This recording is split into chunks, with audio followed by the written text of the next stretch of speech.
The election saga goes on. People are being offered false hope. The Attorney General of the United States says he's investigating. Where have we heard that before? He hasn't done squat with regard to Comey, Brennan, Clapper, the Bidens, the Obamas, you name it. Done nothing. Things are going on, but all the time marching forward is Joe Biden and Kamala Harris. It's time for the American people to rise up. I've written a book, It Takes a Revolution. Forget the scandal industry. It gives us a roadmap on how to do that peacefully and legally. It's time to put aside worshiping leaders. We have no leaders. The President of the United States, Donald Trump, had an opportunity months ago to take action to prevent this from happening. He didn't. He got bad advice. They were caught flat-footed. The President of the United States, Donald Trump, could have acted against China to freeze its assets for all the damage that was done. He didn't do that either. The President of the United States could have locked up all the radical leftists in the streets that looted, burned, maimed, and killed.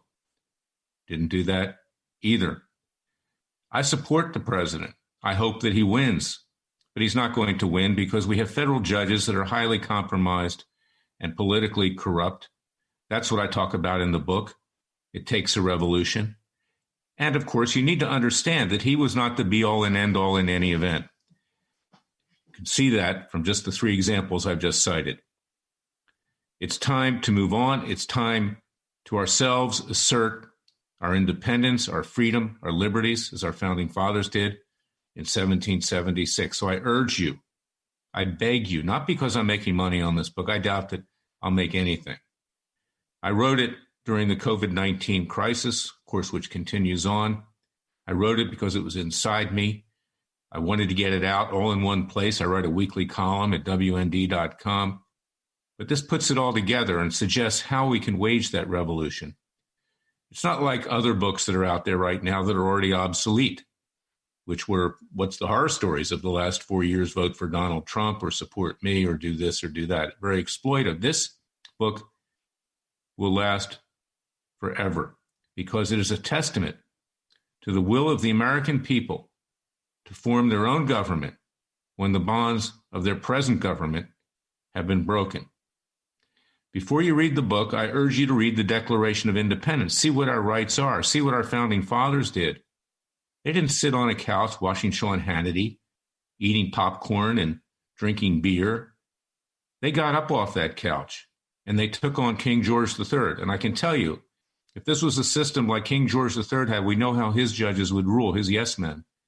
And that's what we've got on the bench today. Even the Trump appointees have betrayed him.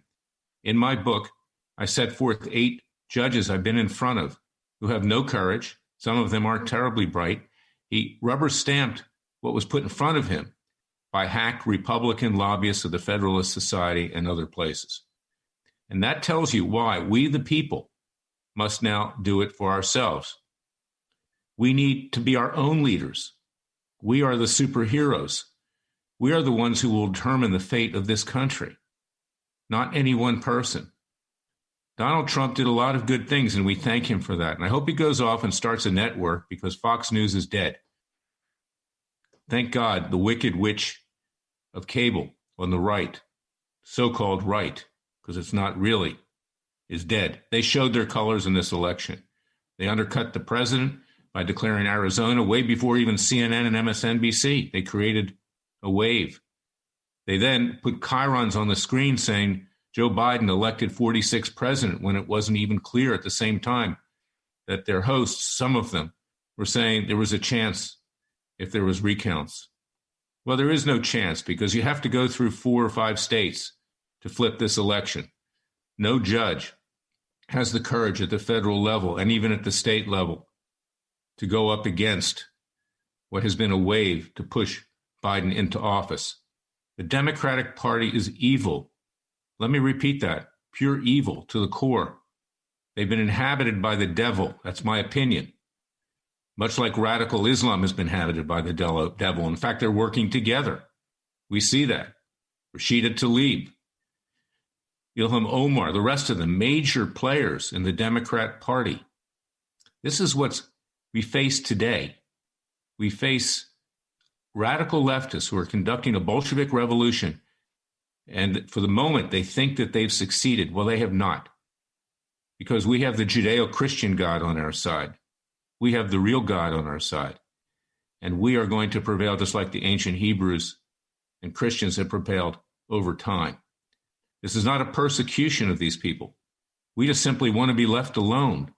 We want to be able to have our own country free from tyranny, free from their ideology, their hateful ideology, free from their racism. They're the ones who are the racists, and we know that. And therefore, we need to rise up. And I ask that you join freedomwatchusa.org.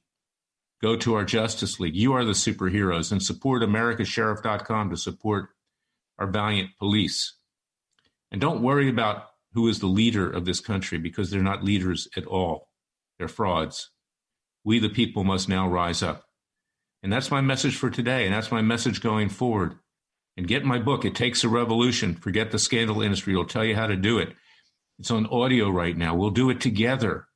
We, the people, will do it together yet again. But stop being a couch potato. Stop being entertained. This is not entertainment. This is life or death for this country, you and your family and your loved ones. God bless you. God bless your family. Stay safe. But rise up now before it's too late. With the grace of God, the Judeo-Christian God, you will prevail. Thank you for listening to me.